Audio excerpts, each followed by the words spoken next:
Que a graça e a paz do nosso Senhor Jesus esteja com você, meu querido irmão, minha querida irmã, nesse momento onde nós vamos ouvir a mensagem do Senhor, onde nós vamos refletir na palavra de Deus através da exposição bíblica. Eu convido você a abrir a palavra de Deus no Evangelho de Marcos, no capítulo de número 9.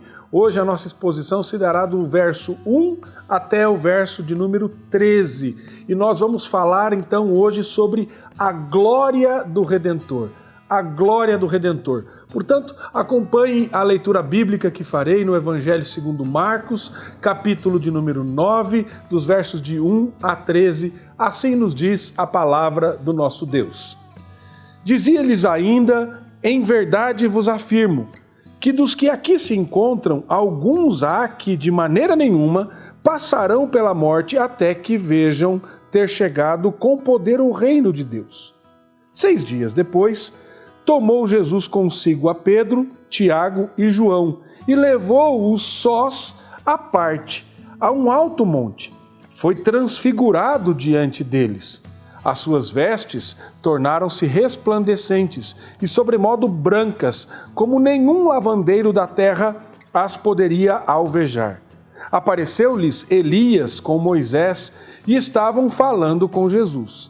Então Pedro, tomando a palavra, disse: Mestre, bom é estarmos aqui e que façamos 3 tendas, uma será tua, outra para Moisés e outra para Elias. Pois não sabia o que dizer, por estarem eles aterrados. A seguir, veio uma nuvem que os envolveu, e dela uma voz dizia: Este é o meu filho amado, a ele ouvi. E de relance, olhando ao redor, a ninguém mais viram com eles senão Jesus. Ao descerem do monte, ordenou-lhes Jesus que não divulgassem as coisas que tinham visto, até ao dia em que o Filho do Homem ressuscitasse dentre os mortos. Eles guardaram a recomendação, perguntando uns aos outros que seria o ressuscitar dentre os mortos. E interrogaram-no dizendo: Por que dizeis os escribas ser necessário que Elias venha primeiro? Então ele lhes disse: Elias, vindo primeiro, restaurará todas as coisas. Como, pois, está escrito sobre o Filho do Homem, que sofrerá muito e será aviltado. Eu, porém, vos digo que Elias já veio e fizeram com ele tudo quanto quiseram, como a seu respeito está escrito. Quero convidar você, meu querido irmão, minha querida irmã, a fechar os seus olhos aí onde você está e juntos nós orarmos ao Senhor. Senhor, nosso Redentor, o Senhor Jesus Cristo, nosso Senhor, nosso Salvador, veio a este mundo com o propósito de nos reconciliar com o Pai. E agora, Deus, nós lemos a Tua palavra e rogamos que o Teu Santo Espírito ilumine a nossa mente, o nosso coração, para que possamos compreender a palavra do Senhor, aquilo que o Senhor quer falar ao nosso coração.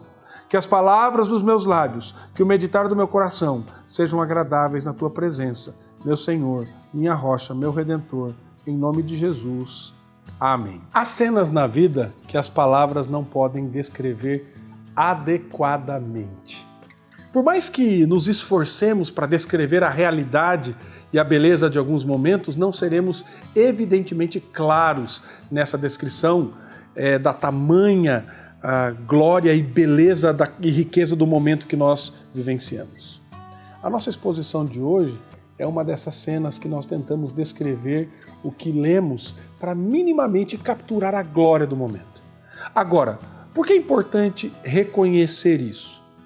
Porque os discípulos que presenciaram essa cena do texto que nós lemos tiveram um problema. Qual foi o problema dos discípulos? Será que esse é um problema só deles? Creio que esse problema que eles tiveram, nós também compartilhamos. Sabe o que aconteceu? Eles não valorizaram como deveriam valorizar a glória de Cristo que estava diante deles naquele momento. Não podemos perder de vista o propósito de Cristo ao chamar esses homens. Temos que lembrar que são os discípulos. O Senhor Jesus, ele chama esses homens e está preparando eles para algo maravilhoso, para a obra redentora, para a obra do seu reino. E o Senhor, ele começa a fazer isso de duas maneiras. Primeiro, expondo as dificuldades que os levariam além dos limites de sua sabedoria e de sua força.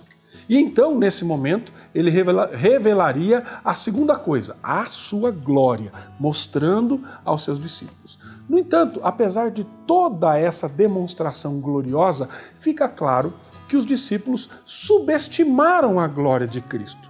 E fica evidente que no momento em que eles deveriam estar preparados, eles não estavam preparados para aquele momento. Em momentos que deveriam descansar, estavam cheios de medo. Em momentos que eles deveriam estar cheios de fé, eles viviam em dúvida.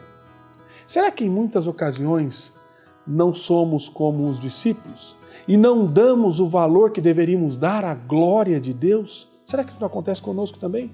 Será que a nossa dúvida, a nossa inatividade, nossas perguntas e o nosso medo não retratam para nós o mesmo problema de reconhecimento de glória, da glória do Senhor? Você está deslumbrado? Vive uma reverência prática, funcional e moldadora da glória do Cristo ressuscitado? Essa glória que se move em sua vida e o motiva a fazer o que você faz, a pensar o que pensa, desejar o que deseja, a lutar contra as questões que você não gostaria e nem desejava, pensava ou faria. É assim que você vive? Capturado pela glória de Cristo em seu coração? É dessa maneira? Talvez você pense, mas quando somos resgatados por Cristo, uma batalha é estabelecida em nosso coração. E agora, de fato, nós temos uma visão real de quem nós somos e somos capturados por essa guerra de glória no nosso coração. Então eu quero olhar com você para Marcos capítulo 9, verso 11 a 13. E diz assim: e interrogaram-no dizendo, por que dizem os escribas ser necessário que Elias venha primeiro? Então ele lhes disse, Elias vindo primeiro restaurará todas as coisas, como pois está escrito sobre o Filho do Homem, que sofrerá muito e será alvitado.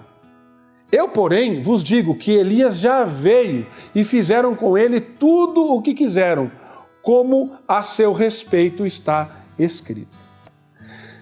Porque parte da revelação da glória de Cristo está ligado à vinda de Elias. Os discípulos fizeram essa pergunta a Jesus. Os escribas estavam ensinando que antes que o Messias viesse, Elias viria. E eles perguntaram sobre isso e Jesus diz, e como está escrito sobre o Filho do Homem, que ele deve sofrer muitas coisas e ser tratado com desprezo. Jesus aproveita aqui a oportunidade para falar sobre Elias, imediatamente após revelar a sua glória. Para deixar mais claro o que Jesus está falando aqui, vale a pena vermos o que Mateus diz no capítulo 17, versos 11 e 13. E diz assim, então Jesus respondeu, de fato, Elias virá e restaurará todas as coisas. Eu, porém, vos declaro que Elias já veio e não o reconheceram. Antes fizeram com ele tudo quanto quiseram. Assim também o Filho do Homem há de padecer nas mãos deles. Então, os discípulos entenderam que lhes falara a respeito de João Batista. Ele está dizendo, você não entende? O Elias que estava por vir, ele chegou. Queridos, nós precisamos de um Salvador maravilhoso, incrível, de glória, de um Salvador também que é sofredor ao mesmo tempo. Um Salvador de glória e um Salvador sofredor. Olhe comigo para o verso 1 do capítulo 9. Em verdade vos afirmo que dos que aqui se encontram, alguns há que de maneira nenhuma passarão pela morte, até que vejam ter chegado com poder o reino de Deus. Quando nós lemos o verso 1 do capítulo 9, é tentador para nós pensar que Jesus está falando sobre o reino final, sobre a sua segunda vinda. Parece meio confuso. O que ele quer dizer sobre alguns que não passarão pela morte e até que vejam o reino de Deus? Bem, a dica aqui está em você ler o verso de número 2. Ele fala no verso 2. E depois de 6 dias, algo que nós temos que nos lembrar é que os evangelhos eles não são organizados necessariamente em ordem cronológica.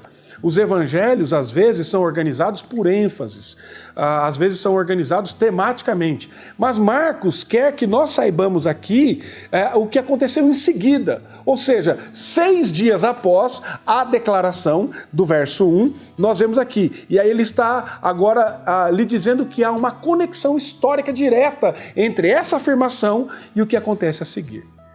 E por que Jesus não levou todos os discípulos para aquele monte, mas somente 3? É por isso que Jesus diz: alguns de vocês verão a chegada do poder do reino de Deus. Jesus está falando sobre a transfiguração, porque o reino é Cristo, a glória do reino é Cristo, o poder do reino é Cristo.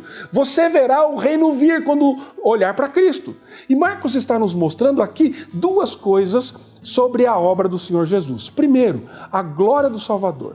Este é o glorioso Salvador, este é o Filho de Deus, o Deus Todo-Poderoso, o Senhor dos Senhores, o Rei dos Reis. E nós precisamos dessa cena da glória de Cristo, porque a nossa tendência natural, marcada pelo pecado, é minimizarmos a glória de Cristo. E na medida em que fazemos isso, então os nossos corações são suscetíveis de serem capturados por outras glórias deste mundo. Às vezes desejamos a glória da aceitação, do respeito, da apreciação das pessoas. Já parou para pensar que essas pessoas, ou pessoa específica, ela se torna uma espécie de messias quando você quer a aprovação dela? Uma espécie de salvador para você? Talvez seja, quem sabe, a glória do seu trabalho, ou a glória dos seus bens, a glória do seu dinheiro, ou a glória de uma conquista, ou a glória do prazer, ou a glória do conforto. Por isso, meus amados, é tão importante termos aqui a visão correta da glória de Deus, para que nenhuma outra falsa glória possa competir com ela. O nosso coração ele é resgatado pela glória divina de todas as outras glórias concorrentes. O que tem competido em sua vida com a glória de Cristo? Você e eu, queridos, nós precisamos ter uma visão real da glória do nosso Redentor. Mas tem um outro aspecto muito importante aqui. Nós vemos o Salvador glorioso, mas também nós vemos o Salvador sofredor. É muito importante nessa revelação da glória de Deus para que não pensemos que o nosso Salvador é inacessível. Nós não temos acesso a Ele. Nós precisamos de um Salvador sofredor. Ele foi tentado em todos os aspectos como nós somos. O nosso Salvador sabe como são as duras realidades da vida de um mundo caído. Porque ele se submeteu voluntariamente a essas realidades. Em sua vida, na sua morte e ressurreição, ele nos possibilita o início de um relacionamento com esse Deus da glória. De modo que por causa da justiça de Cristo, porque o sacrifício de Cristo satisfez a ira de Deus, nós temos relacionamento com o Pai. Por causa disso, eu posso ir quebrantado com as minhas fraquezas e fracassos, sem medo, porque em Cristo nós somos aceitos por sua justiça redentora. Que bênção, meus queridos! Que bênção é essa, meus amados, que nós temos acesso ao Senhor. Nós precisamos de um Salvador que é glorioso e precisamos de um Salvador que é sofredor, que é o nosso sumo sacerdote, que nivela-se conosco, mas sem pecado. Todos nós necessitamos desse Salvador, porque nós somos afetados pelo pecado e não podemos fazer nada para mudar essa realidade por nós mesmos. Portanto, a nossa esperança, ela está em Cristo, o nosso Senhor, o nosso Redentor, o nosso Salvador. Por isso nós precisamos de um Salvador glorioso e de um Salvador sofredor que nivela conosco e nos dá livre acesso à presença do Pai. Mas há um terceiro aspecto aqui que eu quero ver com você, a transformação em Cristo. Agora eu quero olhar com você para os versos de 2 a 8. Diz assim: 6 dias depois, tomou Jesus, pois, a Pedro, Tiago e João e levou-os sós, à parte, a um alto monte. Foi transfigurado diante deles. As suas vestes tornaram-se resplandecentes e sobremodo brancas, como nenhum lavandeiro da terra as poderia alvejar. Apareceu-lhes Elias com Moisés e estavam falando com Jesus. Então Pedro, tomando a palavra, disse: Mestre, bom é estarmos aqui, e que façamos 3 tendas, uma será tua, outra para Moisés e outra para Elias. Pois não sabia o que dizer, por estarem eles aterrados.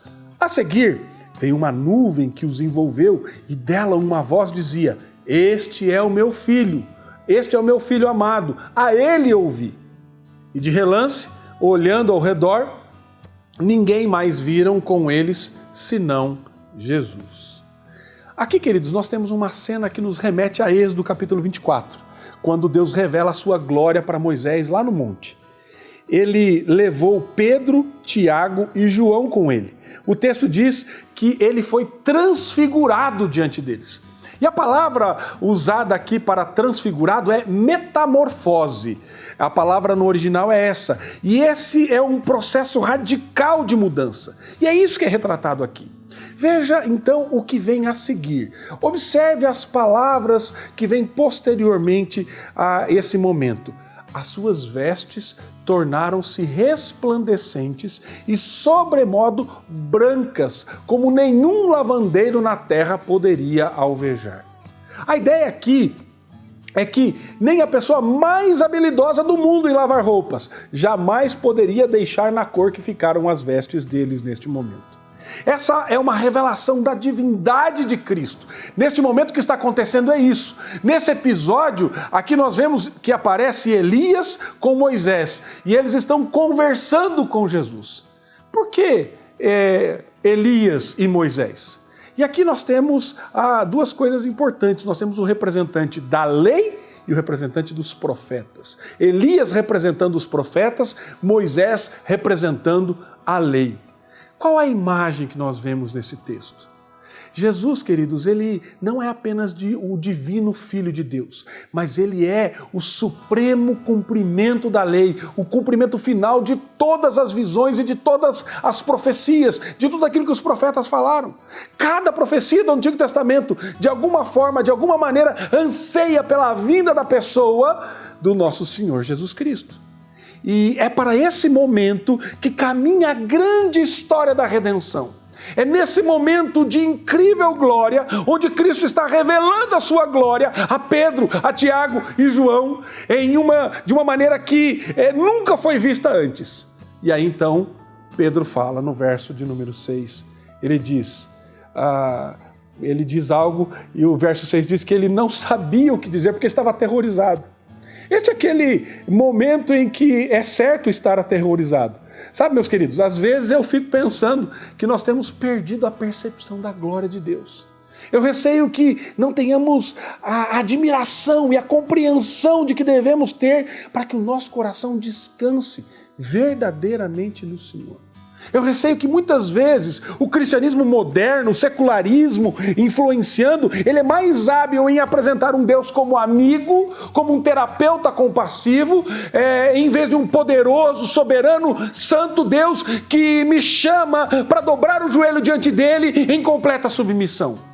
Um Deus que comanda a nossa adoração, as nossas energias, os nossos dons, os nossos talentos, os nossos recursos, que nos chama para adorá-lo, não apenas uma vez por semana, mas em todo o tempo, em tudo aquilo que fazemos. Este Deus, este é o nosso Deus, e é certo estar aterrorizado. Mas Pedro, por outro lado, erra, porque está basicamente dizendo: será que nós não podemos preservar esse momento só aqui e agora? E ouça, meu amado, a glória desse incidente não é sobre o momento. A glória do que acontece nesse momento não é sobre o momento. Não é sobre aquele momento que eles estão passando. Não é sobre a situação, não é sobre a localização. Essas coisas não precisam ser preservadas. A questão aqui é a pessoa de Cristo. Cristo está com esses homens fisicamente e depois da sua ascensão, ele enviará o Espírito Santo para estar conosco para sempre. Você não precisa preservar esse momento, porque o Cristo glorioso está com você, o Espírito está com você todos os dias até a consumação dos séculos. Sim, de fato, queridos, é tentador cair no mesmo tipo de externalismo e achar que o nosso descanso ele está na nossa teologia. Não, seu descanso não está na sua teologia. Seu descanso não está na forma que você presta o culto comunitário aos domingos, embora isso seja muito importante. Não está no tipo de música ou de hino que nós entoamos no nosso culto público. Esses aspectos são meios que nos levam a glorificar o nosso Redentor. Não é o programa que desenvolvemos, não é a igreja acolhedora e amorosa a qual nós pertencemos. Não, querido, não é isso, meus amados. Pedro aqui, ele entendeu errado. Vamos ficar aqui e fazer 3 tendas. Não, querido, o meu descanso, o seu descanso, ele é Cristo. Essa é a nossa esperança, o Senhor Jesus Cristo. A seguir, veio uma nuvem que os envolveu e dela uma voz dizia: este é o meu filho amado, a ele ouvi. Não apenas temos uma revelação física da divindade de Cristo e sua realização única da lei e dos profetas, mas nós temos aqui uma confirmação divina da identidade pelas palavras de Deus o Pai. É o ponto de exclamação divino nessa cena gloriosa. E então, nos versos 9 e 10, nós vemos que ao descerem do monte, ordenou-lhes Jesus que não divulgassem as coisas que tinham visto, até o dia em que o Filho do Homem ressuscitasse dentre os mortos. E eles guardaram a recomendação, perguntando uns aos outros que seria o ressuscitar dentre os mortos, diz o texto. Jesus novamente sabia que esses homens não estavam prontos para falar da glória que eles presenciaram. Eles apenas começariam a entender que depois de experimentar o triunfo da cruz e a vitória da ressurreição e a visão do Senhor ressurreto, aí sim eles começariam a entender o que estava acontecendo. Então, essa glória transformadora se tornaria compreensível para eles. O que esse texto nos ensina hoje, queridos? Eu não quero simplesmente trazer informações sobre o Evangelho de Marcos para você através dessa exposição. Eu quero entender com você que aqui nós somos confrontados com a glória de Cristo, com a sua identidade como Deus e com o cumprimento da lei e dos profetas. A minha oração é que, de maneira intensamente prática, como Cristo queria que acontecesse com os seus discípulos, que eu e você sejamos transformados por essas verdades. Que realidade, querido, extraordinária da glória do seu Salvador. É a verdade que pela graça você foi convidado a se relacionar com esse Deus glorioso, com esse Cristo Salvador. Que essa glória superaria qualquer outra glória que possa buscar capturar o seu coração nesse mundo caído que vivemos.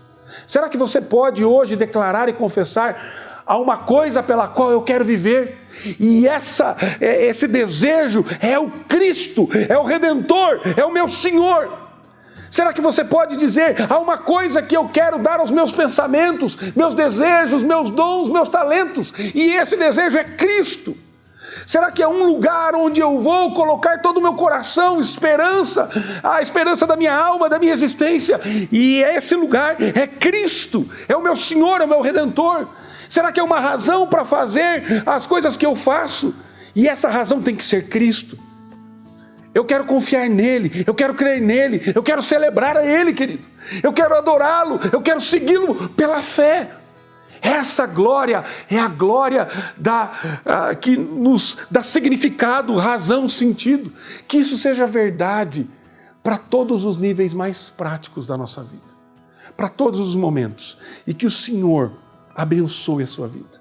Que o Senhor abençoe a sua caminhada nessa jornada, para que possamos compreender a glória do Senhor e possamos compreender e valorizar esse Cristo glorioso que veio se revelar a nós, e que através da Escritura possamos compreender isso pela ação sobrenatural do Espírito Santo e valorizar devidamente aquilo que o Senhor fez e aquilo que o Senhor faz. Que Deus abençoe a sua vida, meu amado, em nome de Jesus.